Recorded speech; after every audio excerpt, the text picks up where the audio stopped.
Purple Haze Feedback, a JoJo's Bizarre Adventure novel by Kadano Kohei, illustrated and based on the manga by Araki Hirohiko. Read to you by Hedgehog. An empty dream, a selfish, horrific vision, passed on like the deadliest of virtues. Rage Against the Machine, Snake Charmer. There were two figures in the temple of Apollo, one male, one female. It was night, a new moon. The female lay on her side, barely visible in the faint light of the stars. The man stood looking down at her. She groaned, in pain. "Call him," the man said, his tone cold. She groaned again. "Call Fugo. Call him here. Scream and beg him to come save you." The man's voice betrayed no hint of mercy, only hostility and murder calcified into dark cruelty. The girl only groaned. She did not move. Her arms and legs were twisted in directions they were not meant to go. She could not escape on her own. "Don't try and fight me," the man said. It was not a threat, but a statement of fact. "Manic depression can control you completely. You no longer have free will." His hand shot out, clutching her throat. His fingers slid beneath her skin, into her flesh. Her scream echoed through the darkness. This is a story about people unable to take action. They have no plans for the future, no comfort in memories. The past and the future are not for them. They exist only in the present, struggling to no avail. Do they struggle to find purchase? To move forward? To retreat? Who knows? They could not tell you. The world that left them to this fate provides no answers. They know only one thing for sure. The ground under their feet is crumbling, and they can no longer remain still. They have no tomorrow, no home. How can they find hope? What can they lash out at in their despair? Let us examine one boy, a boy in such a predicament. The boy's name is Panakata Fugo. There are those who call him a traitor, those who dismiss him as one without shame. His choices will decide what his fate will be. 1. Vite Nacraza.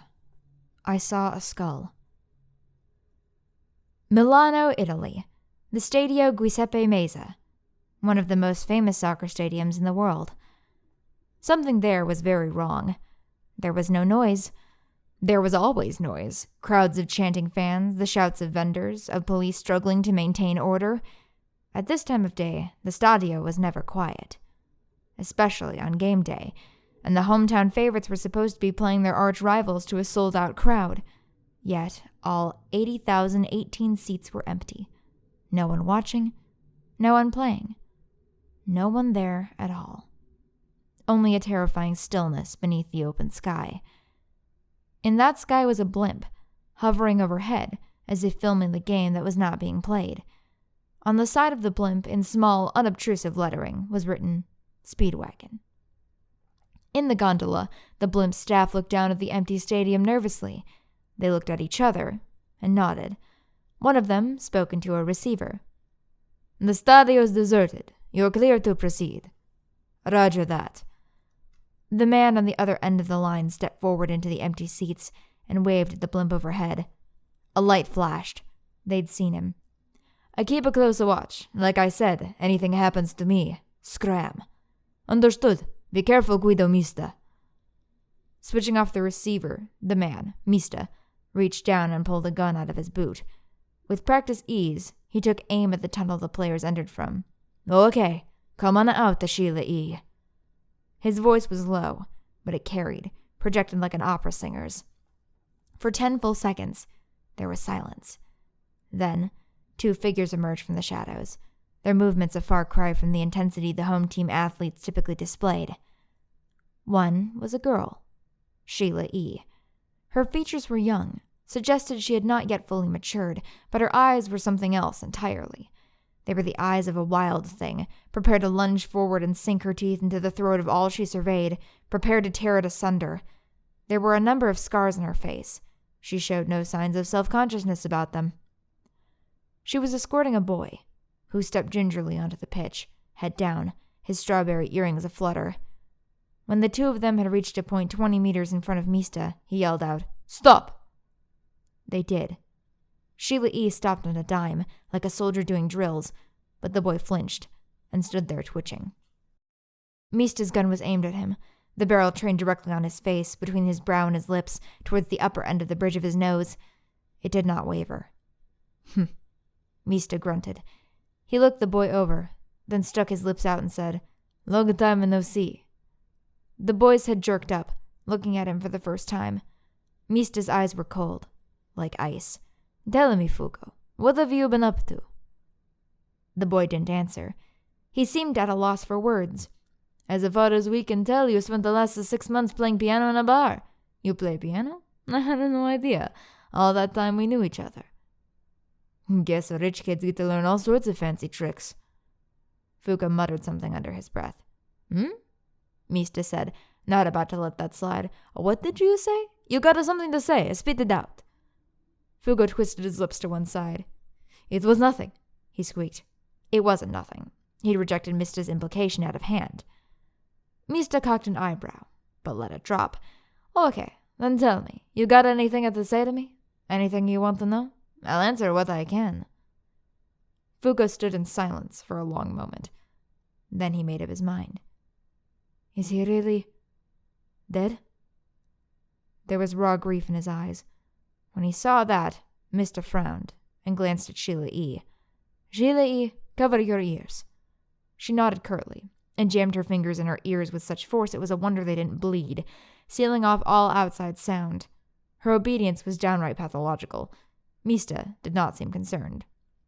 He looked back at Fugo and said, "You heard about Bucciarati's death, then?" The color drained from Fugo's face. His whole body began to shake, and his teeth began to chatter. It was like he'd suddenly been flung out into a blizzard. "Narancia and Abacchio died too. You remember what you said?" Fugo did not answer. "You are looking at reality.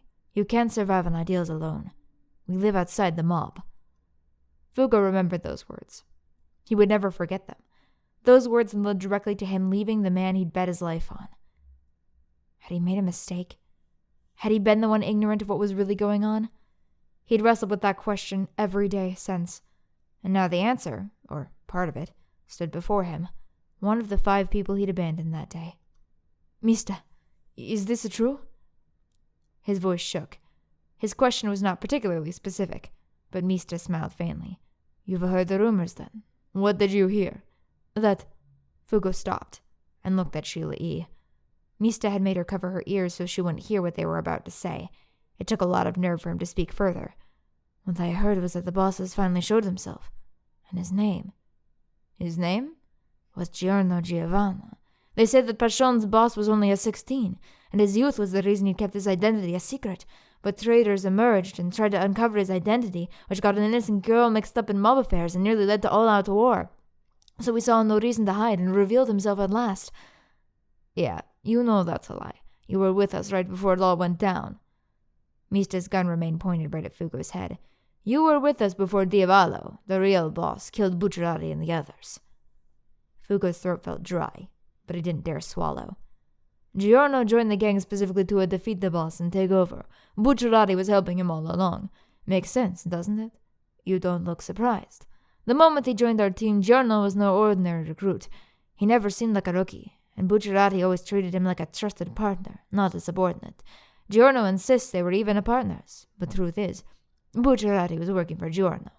That's how it felt to me, anyway. He was ready to give his life for Giorno's dream. And he did. Took Diavolo with him. Giorno moved quickly and efficiently, solidifying his power. It was beautiful to behold. This is the part that you heard, right? We weren't exactly hiding." "Yeah, the secret gangster prince cleaning house in the underworld? It's an urban legend, and they say you're his number 2, Mista." "Oh, whoa, that beats all wrong. People just assume the gunman's the right-hand man, but the real number 2 is a Polnareff. I'm a number 3. Think about it. You take the number 2 twice, you get 4. 4 is a bad luck. I'm not going anywhere near that. 3 is a much safer." Mista's tone had lightened somewhat. "Polnareff, that's a French name. You never met him, and his name won't do you any good. You won't find out anything about him." All of this was clearly very secret information. Once again, Fugo found himself wondering why he was here. It had all been too much for him. Killing the boss and taking over? That was insane. So he'd left Bucciarati's team. Then, last night, Sheila E. had found him, sent by the reformed PATRON. He'd known this day might come, but had not expected this. They have more power than the old boss ever dreamed of. 6 months ago, PATRON had been powerful, as far as organized crime syndicates went. They had connections in businesses, on the force, in government. Bribes and coercion got them almost anything they wanted. But not this. Summoning him to a UEFA 5-star stadium like the Giuseppe Meazza meant turning away tens of thousands of rabid fans and postponing a match despite broadcast contracts with television stations around the world. That took power beyond any precedent, beyond anything the old PATRON ever dreamed of. And the blimp above them belonged to the Speedwagon Foundation, one of the most famous research facilities in the world, not prone to granting favors to crime lords. Fugo had no idea how someone would contact them, but if they were here to research something, it must be me. Who else could it be? Fugo could feel Mista's eyes boring into him. Sheila E. was watching him too.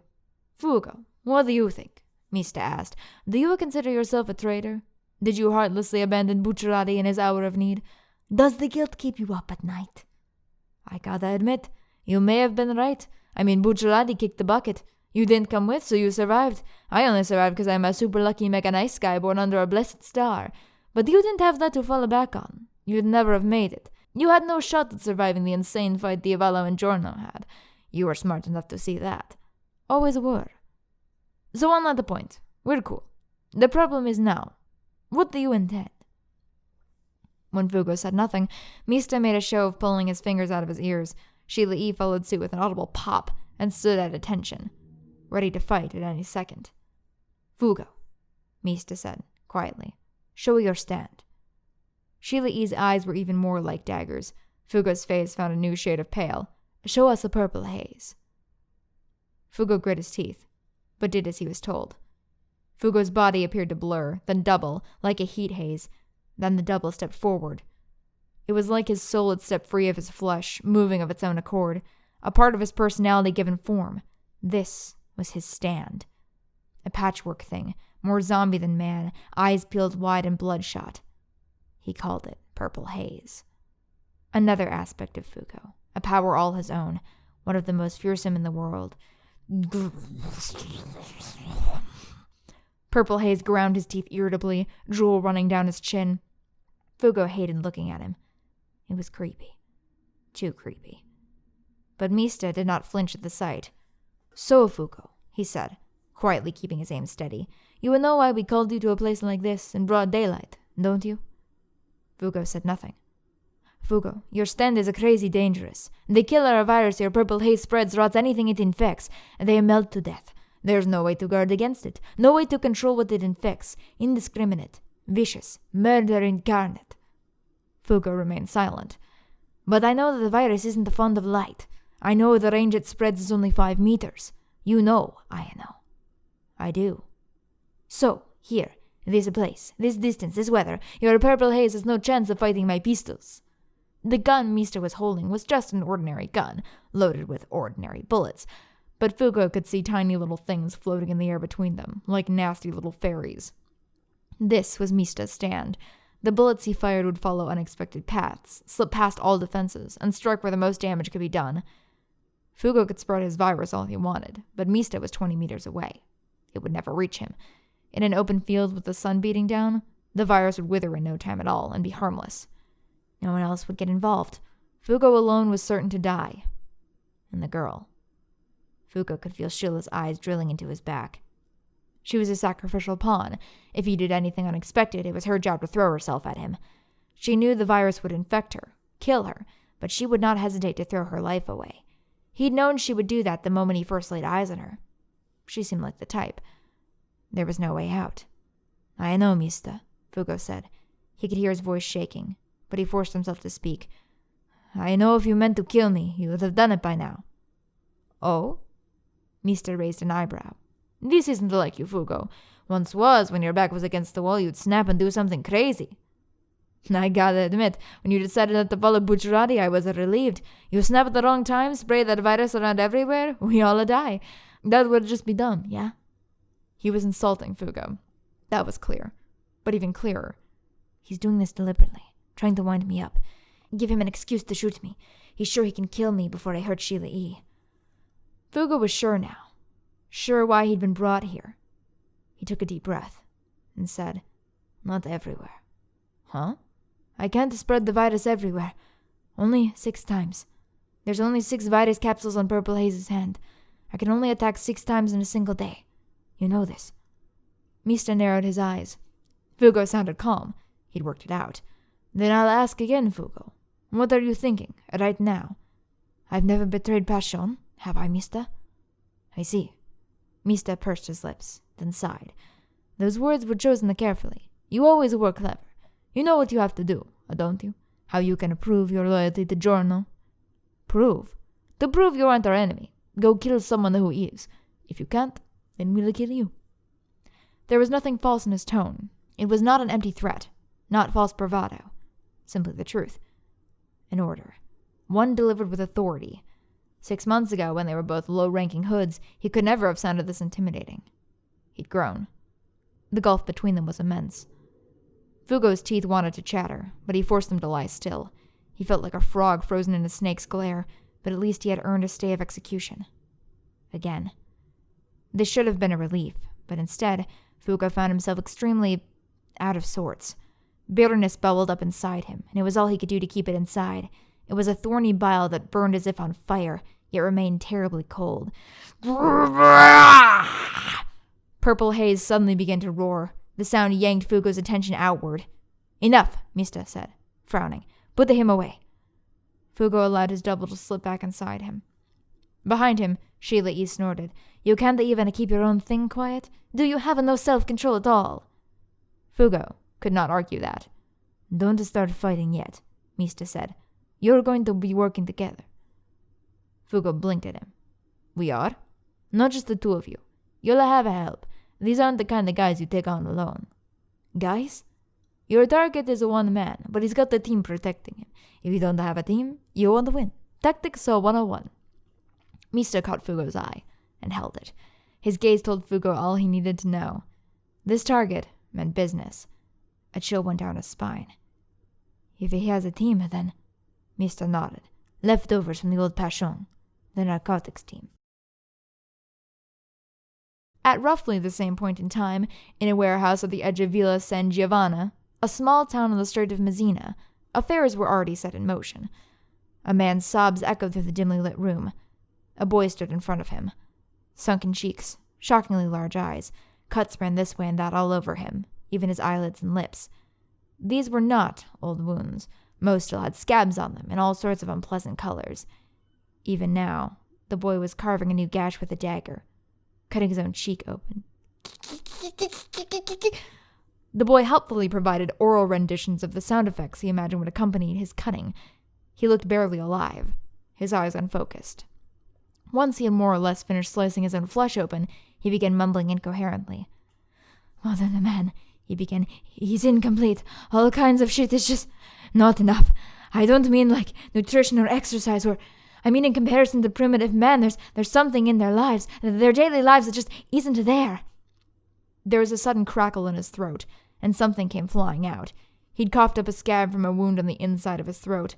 "Like, they say they don't even feel alive. Not really. I'm serious. No legs being pulled. Serious business." Blood was now oozing down the side of his mouth, but the boy did not appear to notice. "Well, this is the really extra serious bit. When a life form doesn't have enough life power, they go extinct. Without fail, like the pandas, they're doomed. They only eat bamboo, nothing else. There's no hope for them. Mankind's not much better off. We're trying so hard to be civilized to hide the fact that we got nothing else to live for. I don't know who said any of this shit, but someone did, and I gotta avoid that. I gotta feel alive, so..." He started cutting himself again. "The pain makes everything feel real, calls forth the life within me. Without that I'll go extinct, and I don't want to be extinct." So, what?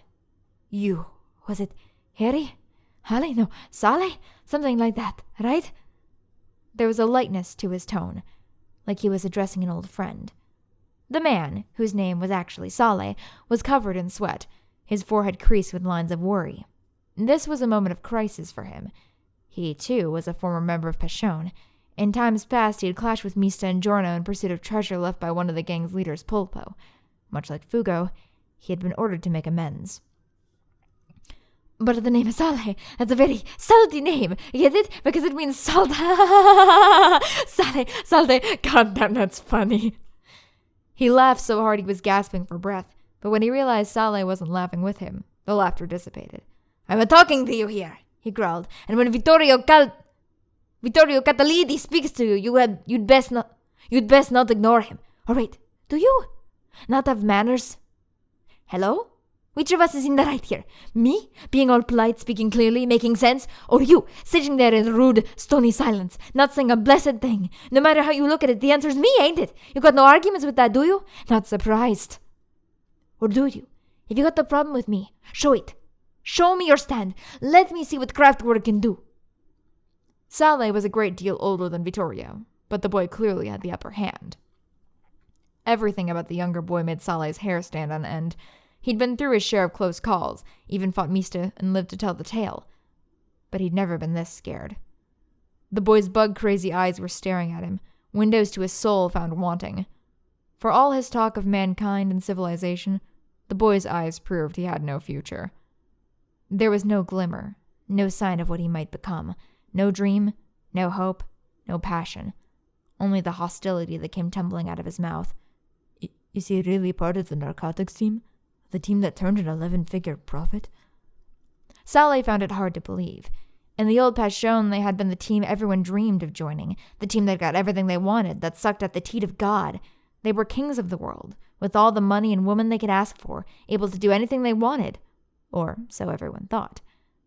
Yet this kid was simple-minded, oblivious, uneducated, concerned with nothing but what irritated him the most at any given second, and Sale's eyes drifted away from Vittorio. There was a third figure in the room, sitting in the corner, barely moving enough to breathe. Her skin was shockingly pale, her lips almost as pale, with only the faintest hint of red, her figure obscured in shadows. Empty eyes stared vacantly at nothing. She was humming a song so faintly it could scarcely be heard. It was a famous Sicilian song, Viti na croce, I saw a skull. What should have been a fast, buoyant song was almost unrecognizable, so sluggish and slurred the delivery. She was young, still a girl. Her hair spilled out across the floor. It was very, very long, like she'd forgotten to cut it, or forgotten this was even an option. Sitting limp on the ground, her frame was withered and frail, her pale neck trembling under the weight of her head, looking like it might snap at any second. Her name was Angelica Atanasio. Her stand was called Nightbird Flying. It appeared to be nothing but a little bird flying around. No threat at all. But it had led Sale and his partner Zucchero here, to this place of death. Sale glared at Angelica with all his might, but she ignored it. This was not a display of bravado. She simply wasn't even aware of his presence. A trickle of drool ran down her chin. There was blood in it. She was bleeding from the mouth. She was obviously a junkie. But this thoughtless kid with no thoughts for the future, and this junkie girl with not much longer to live, these pathetic failures had driven Sale into a corner, a fact that enraged him. He bit his lip so hard it was bleeding, but he couldn't feel the pain, and not because he was too angry to feel it. He'd been tainted by Nightbird Flying, and no longer felt pain. The world beneath his feet felt shaky. It was all he could do to remain on his own 2 feet. He felt dizzy, but the dizziness would not fade. His sense of balance would not return. Advanced movement was out of the question. None of his usual tricks were even remotely possible. A direct assault was the only option. Sale glanced at Vittorio. The boy was cutting himself again. The flat of his blade was like a mirror, and Sale could see himself reflected in it. The dagger. Sale had been keeping an eye on the dagger. In the same way that Mista was a gunslinger, Vittorio was a knife specialist. But in a battle between stands, an ordinary blade would be nearly useless. So what secret function did it serve? Sale's craftwork had the ability to make objects stick where they were. He could be shot with bullets, stabbed with blades, and the moment they touched his skin, he could fix them in place, and they would not harm him. So a dagger would normally be of no concern. Normally. Right. I have nothing to fear. By this point, he had lost the ability to make rational decisions. He had survived to this point by respecting the limitations of his own stand and fleeing whenever he believed himself to be in danger, but he failed to do that here. Much like Angelica, he could no longer think things through. Vittorio stopped cutting and gave him a frosty look. Come on, your stand and my Adali dagger. Which one has the right to exist? Let's find out. The moment the dagger's tip left the boy's flesh, Sale lunged forward. If Vittorio was going to try and stab him, Sale was going to let him. He would fix it in place, then do the same to the boy's body. But even as he closed the distance, the blade's tip never pointed at him. Not only did he make no move to attack with the blade, he made no move at all. He just stood there, waiting, not even trying to defend. It was strange, unnatural, but Sale was too close to stop himself now. He had to follow through, and he did, slamming his fist into Vittorio's unguarded chest. He fixed the boy's heart in place, killing him instantly. There was no way for him to avoid it. He had won, or so he thought. The boy's foot raised up and kicked him. Sale went flying, rolling across the ground. Impossible, he thought. He'd struck the boy's chest. He looked up, and Vittorio was doubled over, clutching his chest in obvious pain. He groaned, sweat pouring down his face, but he should have been dead. How? Sale wondered, then noticed something downright bizarre. There was something floating in the air between them. It was reddish pink and looked sticky. Like meat, like an organ, small, compact, round. Sale recognized it. A heart. A heart torn out of someone's chest, fixed in space. But whose? Sale's head suddenly looked downwards. He had suddenly lost the strength to support it, and the weight of his head had pulled it down, giving him a look at the gaping hole in his chest. Sale's attack had reflected back on him, but he no longer had the time to wonder why. With no heart to pump it, his body was starved for blood, and his consciousness faded, never to awaken again. With a splat, Sale's heart fell to the ground, free of the power that held it suspended. Ah! Vittorio writhed on the ground in agony. Massimo! He cried, calling someone outside the warehouse. Massimo, help! The warehouse door was flung open. Light poured in, and a tall man stepped inside. He was dragging something. It looked like a plastic sheet of some kind, but he dropped it when he saw Vittorio. You did something crazy again, he said, his voice like the wind whistling through a crack in the wall. Hurry, and my heart, it's not beating right. Stopping. 30% stopped. I keep warning you, Vittorio. Your darling dagger can only reflect 70% of damage. You can't let just anybody hit you and expect to get away with it. As he spoke, the tall man strode over to the boy and thumped him hard on the chest, knocking Vittorio down. Angelica cackled hysterically. Christ, take it easy, Vittorio said, getting back up. He was no longer in pain. When the man touched him, all bodily functions had returned to normal. The man ignored him and walked over to Angelica. This all? He asked. She nodded. There's nobody else around. Nobody at all. Nobody looking at us. Then she pointed at the plastic thing he tossed aside. Except that. He said, looking at it. Oh, is that the him? Vittorio said. Zucchero? I heard they can deflate things. He came walking over to get a closer look. Examined closely, it was shaped like a man-shaped balloon with the air let out of it. And it was twitching. Most of the time, you can't use your power on yourself, but this guy clearly can. Yes, and when he's flat like that, he can slip through narrow gaps and get close to his targets. That's how he and Sale made their approach. Ha ha ha! A bad luck! We've got Angelica! Nobody gets the drop on us! Vittorio stomped on the flat man, grinding his foot against him. Ew, gross, he's pulsing. Even deflated, his heart's still beating, even though my manic depression's made it impossible for him to control himself. The tall man looked down at his defeated opponent without emotion. Massimo Volpe. This was the man's name. A man so dangerous he was at the top of Giorno Giovanni's hit list. His existence was seen as such a problem that as long as he could be eliminated, the others would be allowed to flee. But to look at him, he seemed the quiet type. Not someone who made a strong impression. He was Italian, but of an angular, bony build that made him look more Irish. His nose was thin, as were his eyes and eyebrows. Vittorio continued toying with Zucchero's remains. So he can't inflate himself, but now we can't torture him either? Or can he talk like this? Who knows? There's no saving him now. Man, your manic depression is nasty. Textbook overkill. One final member of their team entered the room. An old man. God damn it, Massimo. I told you not to fight unless you have to. Vittorio and I can handle mooks like this. You and Angelica should let us protect you. The old man's face was covered in deep wrinkles, but his back was straight, and his movements lively. Oh, Kukaki! Angelica said, happily, and waved it over to him. She rubbed her face on his thigh like a cat greeting her owner. He patted her head tenderly, but never took his eyes off Massimo. You will hear me, Massimo? You're the heart of the team. We exist only for you. But you're the leader, Vladimir. I just do what you say. Massimo's heart did not appear to be in it. They had had this conversation before. I know you don't see it, Vladimir Kokaki sighed. You could rule the world, you know. With a stand like yours, you could place yourself above any other men. So could you. No one could beat your rainy day dream away. Oh, and me? My dolly dagger's pretty good too, right? We're all great. A sharp mind and an old body. A man who didn't care, a thoughtless boy, and a junkie girl. This was the narcotics team all Passion was frantically searching for.